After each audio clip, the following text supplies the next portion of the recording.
안녕하세요. 동안사랑 김원장입니다.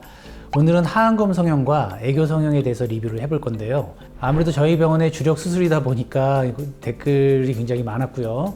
다양한 구체적인 질문, 그리고 재수술에 대한 질문, 여러 경과, 굉장히 풍성한 댓글이 있었는데요. 나름대로 5개의 카테고리로 나눴는데요. 하나하나 살펴보겠습니다. 네, 첫 번째 카테고리는 하안검 수술의 적정 나이에 대한 다양한 질문입니다. 첫 번째 댓글은 38세 분인데 다크서클도 있고 혈관도 미치고 폐임도 있는데 하안검이 나을까요? 눈밑지방지배치가 나을까요? 아무래도 그 경계선에 있는 나이에 대해서 조금 빠르긴 한데요. 일반적인 관점에서 볼 때는 38세라면 저희는 눈밑지방지배치가 아직은 유효한 나이라고 봅니다.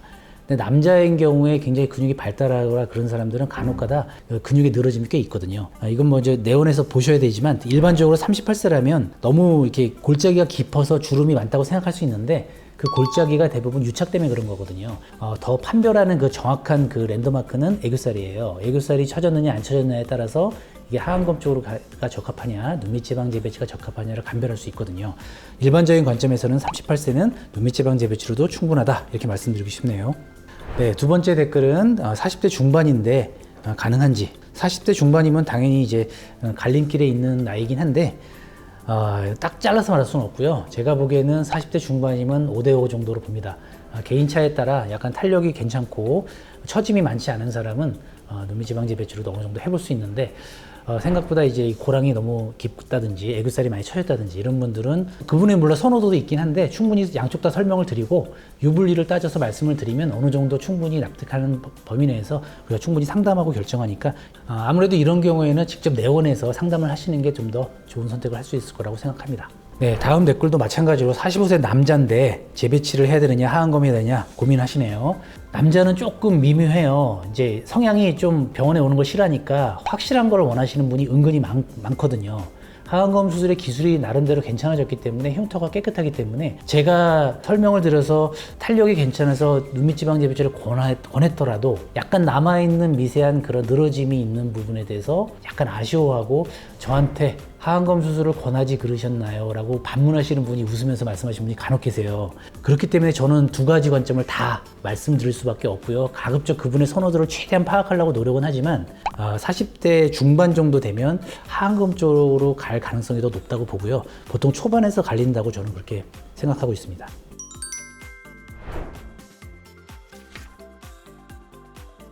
두 번째 카테고리는 하안검 성형의 그 부작용과 그 효과에 대해서 말씀드리겠습니다. 네, 첫 번째 댓글은 하안검 성형 흉터에 대한 질문입니다. 사실 이게 가장 중요합니다. 기술이 좋아진다는 거는 자연스러워진다는 얘기가 되고요. 기술이 좋아진다는 거는 예측이 가능하고 효과도 크다는 얘기겠죠. 흉터도 이 하안검 수술의 만족도와 완전 정비라는 수술이기 때문에 흉터가 두렵고 부작용이 두려워서 하안검 성형을 못한 사람이 꽤 많았어요. 기술이 좋아졌기 때문에 흉터가 정말 놀랄 만큼 많이 좋아졌는데 단순히 요즘이니까 좋아진 게 아니라 흉터가 좋아지려면 몇 가지 기술적인 그런 진보가 일어나야 되거든요. 첫 번째가 긴장 없게 봉합이 돼야 되는 거. 긴장이 없다는 거는 중력 거꾸로 하는 수술이니까 충분히 리프팅이 된 다음에 피부 절제해도 여유만만하게 수술을 해야 된다는 얘기고요. 두 번째는 애교 근육을 살짝 도톰하게 복원이 된 다음에 그 위에 피부 절개선이 있어야 도톰하게 되기 때문에 흉터가 함몰되지 않는 흉터가 생긴다는 얘기예요. 흉터가 궁금하신 건 당연하고요. 이제 이것도 이제 기존 비포 애프터 사례를 보셔야 되겠지만 충분히 납득할 만한 흉터가 생기는 게 요즘 하안검 성형이다 이렇게 보시면 될 것 같습니다. 네, 다음 카테고리는 애교 성형으로서 하안검 성형을 볼 수 있느냐 이런 질문이 굉장히 많았어요. 왜냐하면 제가 하안검 수술의 완성도는 흉터와 애교살 복원에 있다라고 누누이 강조를 했기 때문에 그 부분에 대해서 굉장히 궁금해하고 구체적으로 질문하시는 분이 꽤 많아요. 그리고 하안검 수술이 잘못되면 애교살이 더 없어지거든요. 그런 여러 가지 사례가 있는데 첫 번째 질문은 애교 성형으로 하안검 성형을 지방 이식으로 뭐 같이 해서 어떻게든 더 할 수 있느냐 이런 질문인데 엄밀히 말하면 하안검 성형으로 근육이 막 창조되고 막 엄청나게 막 원하는 대로 많아지는 게 아니고 원래 있었던 애교살이 밑으로 퍼져서 납작해져 있었는데 아랫부분에 그 처진 애교살을 끌어올려서 위에 원래 있어야 될 위치에 덮는 거죠. 그러니까 애교살이 원래 위치에 복원을 한다는 개념이 더 정확한 거고요. 근육이 두꺼운 사람도 있고 얇은 사람도 있고 눈이 나온 사람 들어간 사람이 있기 때문에 애교살의 그 생성되는 그 효과의 크기는 사람마다 다 달라요. 그러니까 애교살을 복원한다고 보고 약간 보강한다고 생각하시면 되겠고요.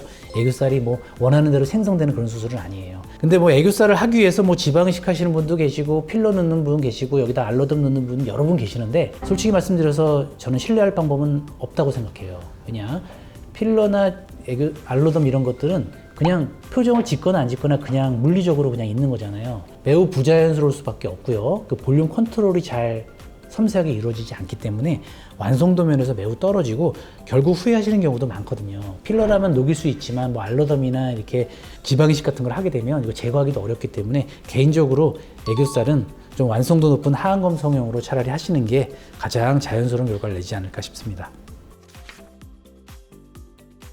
다음 카테고리는 하안검 수술하시고 여러 고민, 그러니까 재수술이 가능한지에 대한 질문이 의외로 많았습니다. 하나하나 살펴보겠습니다. 하안검 수술 잘못돼가지고 뭐 애교도 없고 탄력도 없고 눈도 불룩하고 그래서 눈밑지방제 배출을 해결해서 이거를 해결할 수 있느냐 이런 질문입니다. 이런 질문도 간혹 하세요.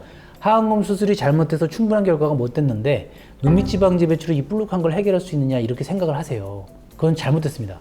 이 불룩한 원인이 다 지방이 아니거든요. 여기 유착이 그대로 남아있고 근육이 충분히 리프팅이 안 되면 여전히 근육 때문에 불룩한 음영이 남거든요. 그걸 해결하는 거는 당연히 하안검 성형으로 하셔야 되는 거고요.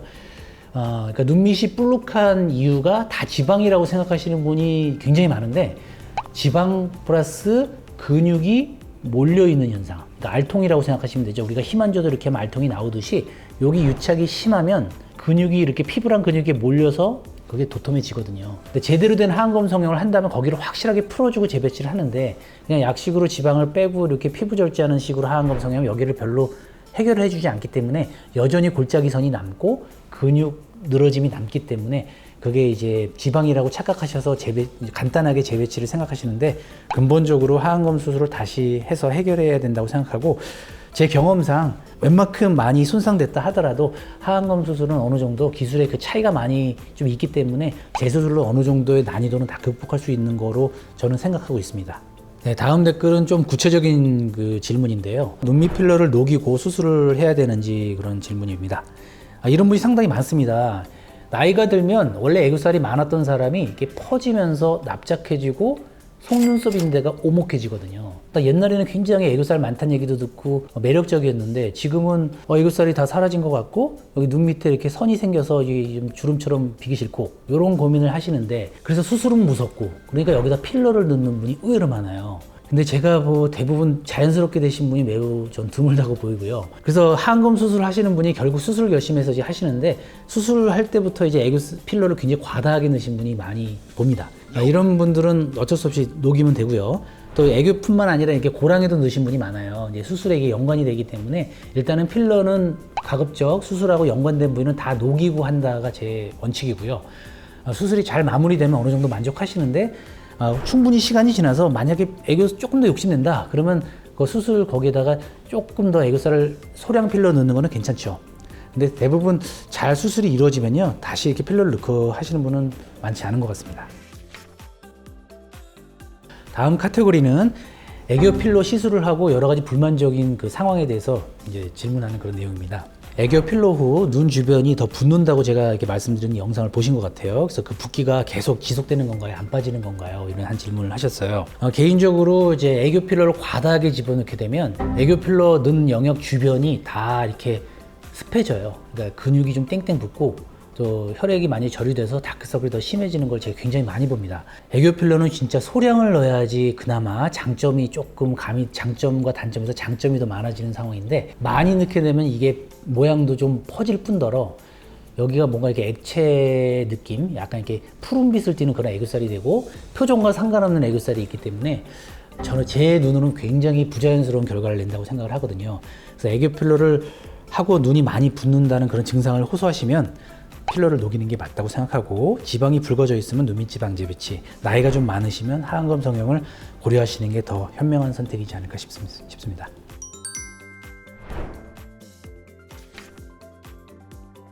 네, 댓글 리뷰를 해보았는데요. 표현상 부족했던 부분을 시청각 자료를 이용해서 여러분들께 설명을 드려보겠습니다. 첫 번째 이미지에서 제가 말씀드리고 싶은 거는 겉에서 이렇게 피부에 덮여있는 이런 눈 모양을 볼 때 이게 다 지방이 아니라는 거예요. 선이 여기 두 개가 이렇게 잡혔죠. 여기 볼록한 게 다 지방일 거라고 생각하지만 사실은 여기 들러붙은 상황에서 여기서부터 여기까지의 피부와 근육이 쭉 밑으로 내려가면서 몰려 있는 거예요. 몰려 있는데 여기 근육이 섞여 있기 때문에 도톰해지는 거죠. 그렇기 때문에 이런 노화를 갖고 계신 분은 지방만 어떻게 한다고 해결이 안 돼요. 그리고 애교살이 이렇게 잘 보시면 음영 이렇게 보이죠? 이분의 애교살의 음영은 여기가 이렇게 넓은 거예요. 그러니까 애교살이 너무 넓고 퍼져 있는 거죠. 그러니까 좁고 도톰하게 정리돼야 되는 게 일단 완성도 면에서도 중요하고 애교살답게 복원하는 것도 중요하죠. 수술 과정을 이제 간단히 표현을 했는데 수술할 때는 애교살을 처음부터 생각을 하기 때문에 여기 폭이 좁게 애교살을 미리 이렇게 바닥에 애교살을 남겨두고 재배치를 충분히 하고 충분히 박리한 다음에 근육이 충분히 이렇게 이동해서 리프팅해서 딱 고정이 돼요. 그렇게 되면 여기서부터 여기까지 근육이 전부 다 이불이 덮듯이 이렇게 덮이게 되죠. 그러니까 앞뒤로 더 돌출되는 애교살이 생길 수 있고요. 근육의 이동량이 굉장히 많기 때문에 이제 피부도 충분히 절제할 수 있는데 피부는 이제 여유분만 늘어나는 조직이 아니기 때문에 그렇게 절제를 하고 마무리하는 수술이에요. 그러니까 수술 결과를 보면 얼핏 딱 보기에 이분이 이제 수술을 했는지가 알기가 힘들죠. 왜냐? 애교살이 너무 이상하지도 않고 흉터가 딱 도드라지지도 않잖아요. 흉터가 도드라지지 않는 이유는 여기가 편안하게 일단 봉합이 됐고 애교살이 조금 이렇게 도톰하게 폭이 좁게 실루엣상 작게 형성이 돼 있잖아요. 도톰한 애교살 위에 아주 얇게 긴장 없게 피부가 봉합이 되면 흉터 자체가 눈 밑에는 거의 잘 안 보이게 되고 여기만 조금 보이는 이 정도의 결과가 되거든요.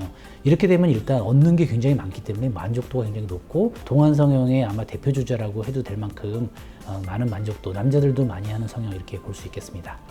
두 번째 이미지는요, 애교살 관점에서 이제 주름을 보는 건데요. 나이가 들면 애교살이 이렇게 여러 겹이 생기고 넓어진단 말이에요. 옛날엔 애교살이 많았을 사람인데 웃으니까 이렇게 주름과 애교살이 넓은 게 마음에 안 드는 거죠. 이 상황에서 여기다 필러를 넣어서 해결한다? 해결이 되기 어렵겠죠. 굉장히 처진 폭이 넓은 애교살이 될 거고, 어린 사람 약간 30대 중반에 이제 눈밑 지방만 나왔다 하더라도 눈밑 지방이 나오면 애교살하고 높이가 비슷해지니까 애교살이 묻히니까 안 보이죠.